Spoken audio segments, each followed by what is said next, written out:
So we are back. We are back with an episode. We had butterfly, we have backstroke, we have breaststroke, and guess what? Today's freestyle.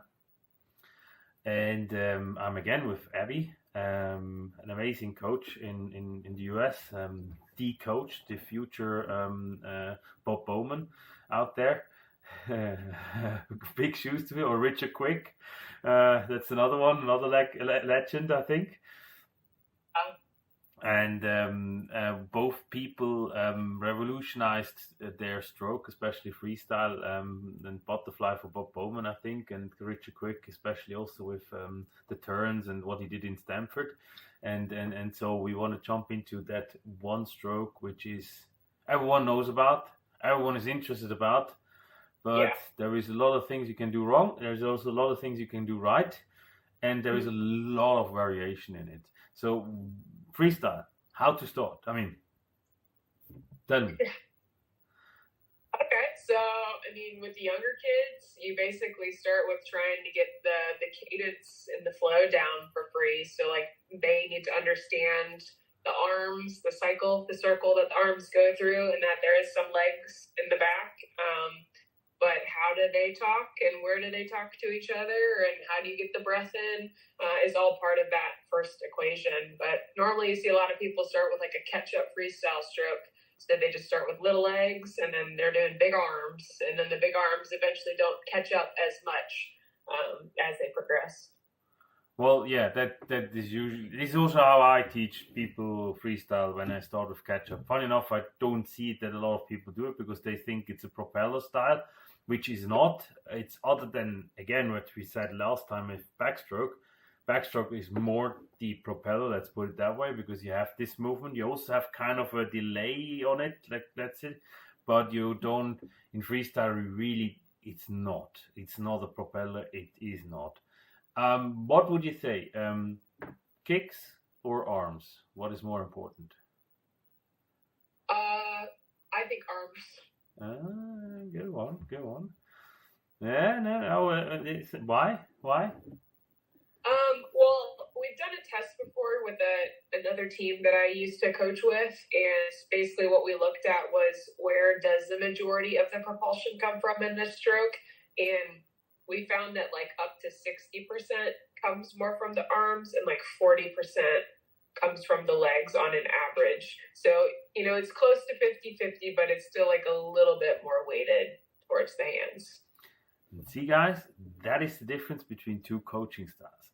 Because for me, it starts with the kicks, and this is very important. And this both are true, but I think both are equally have its stand, and I see both ways. Although my personal stroke, when you can see it on Instagram and YouTube and TikTok, is very much arm driven or like upper body driven. It all starts for me with my kicks, because the kicks, for me, drive my rhythm. They give the tone for my rhythm, my person.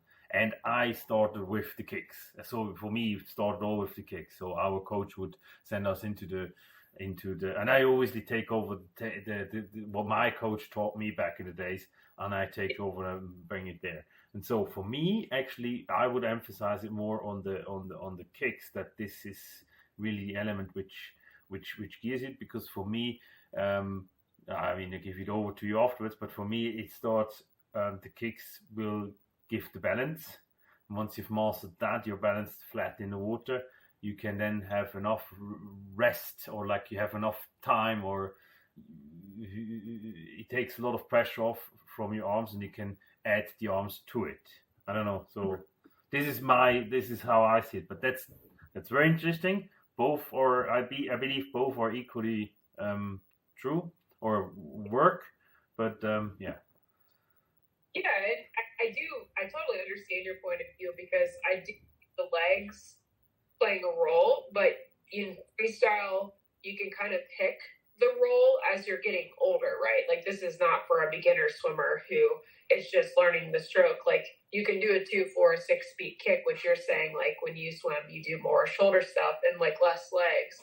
But yeah, if you're trying to maximize the entirety of this pie, arms and legs, for sure, the legs are very important. And the more you speed up the arms, the more the legs speed up, or vice versa. So it's like, it's kind of saying the same thing, but just in a different way, which is honestly the art of coaching. Yeah, but that's what I want to emphasize. It's similar to the high elbow catch, which another coach said on in the end, as long as you have pressure on your hand, all is good. You can also have a straight arm, but if your hand starts, the earlier your hand starts to have pressure, and you can push through, and as long as you have always pressure on your hand all the way down, you can also have a straight arm catch in a freestyle there. So it's similar to that, where I'm going always for a high elbow catch because I want to maximize when I start. But that will be going more into detail, I guess. What is the biggest struggling point in freestyle which you see? Or what people struggle the most in freestyle with?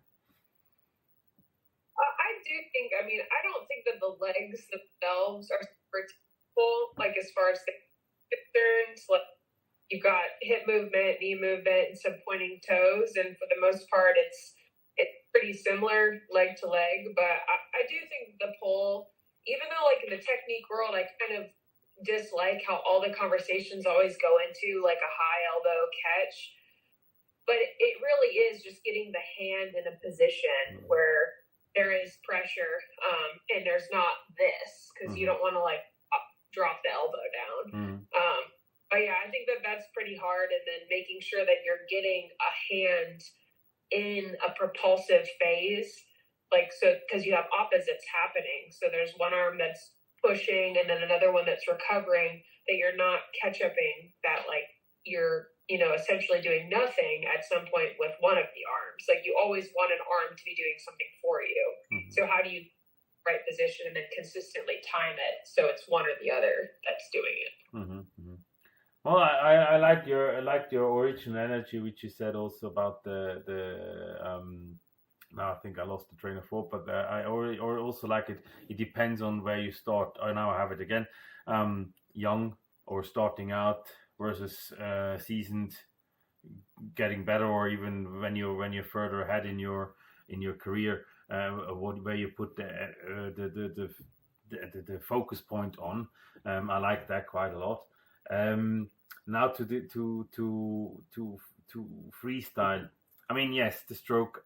For me, it is as the kicks you need to get in order. If I would need to suggest something to someone, I would say get your kicks, get it done, but forget about getting propulsion out of your kick. Just get it properly done. That it's a normal. It gets normal for you. That's what I would most likely say. So that would be one thing, and the other thing would be when you have that, try to be able to improve your arm. So one is the timing, how your hand enters, or that it's not a propeller, as I said at the beginning, and the other thing is that you maximize your stroke through proper body rotation and shoulder rotation. I don't know. Would you agree to that, or I guess you would start with the arms? I guess no.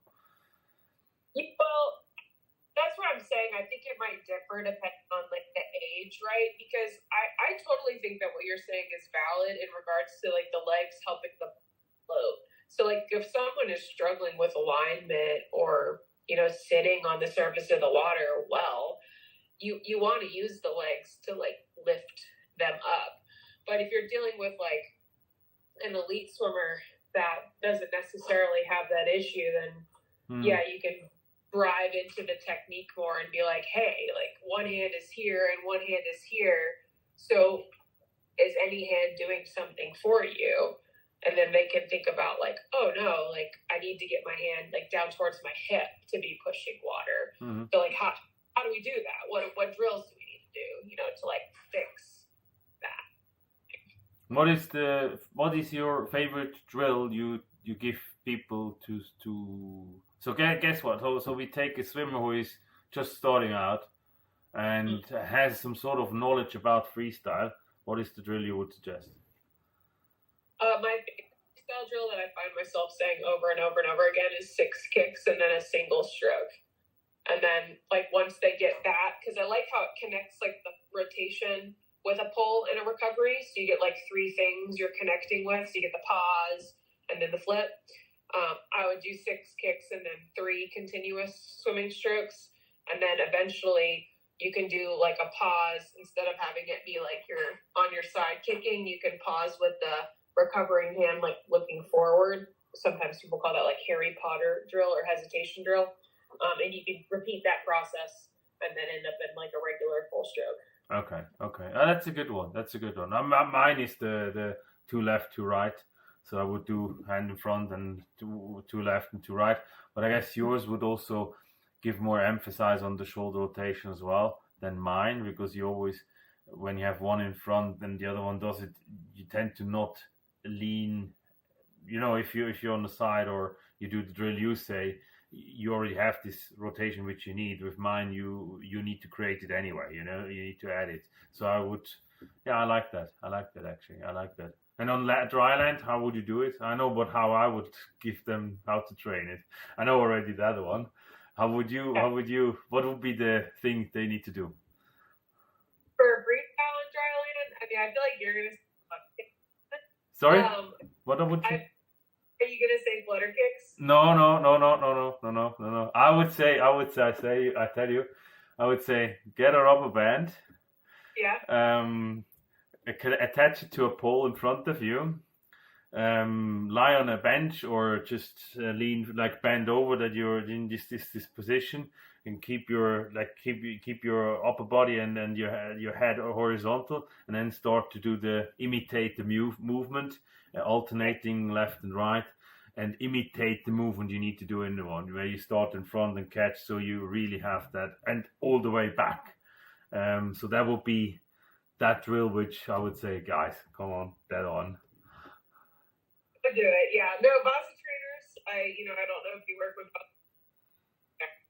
any sort of swim benches are very popular for that exact, and you can make your own. Like if you have a bench and a band, you can essentially do the same thing. Yeah, okay. But that would be not yours, which you would suggest. Which one would you like? Or would it be also that you do the arms, that you say try also trainers or rubber bands? I really like doing pull-ups for freestyle because it's so lat driven. Like that's not to say that a ton of females can do pull-ups, but you can do assisted pull-ups where you like really allow your scapulas to like sink with the weight of your body and then pull through there. It's a direct strength correlation to what happens in the water. Like it literally just translates right over. That's a good one. Good to start with. I think we covered some topics, and I think we need to go more into detail. A lot of people, I know they will love it. As I said, any questions you have and any answers you want from us, drop in the comments. Like, share, and follow us, both of us. Abbie the Fish, I think, is your handle on Instagram, and you will find her with her name. And it's down in the description of the video. And Marcus Martel, follow, like, share, everything. We are great, and we will have more. We'll have more discussions and talk to you another time, I think. Cheers.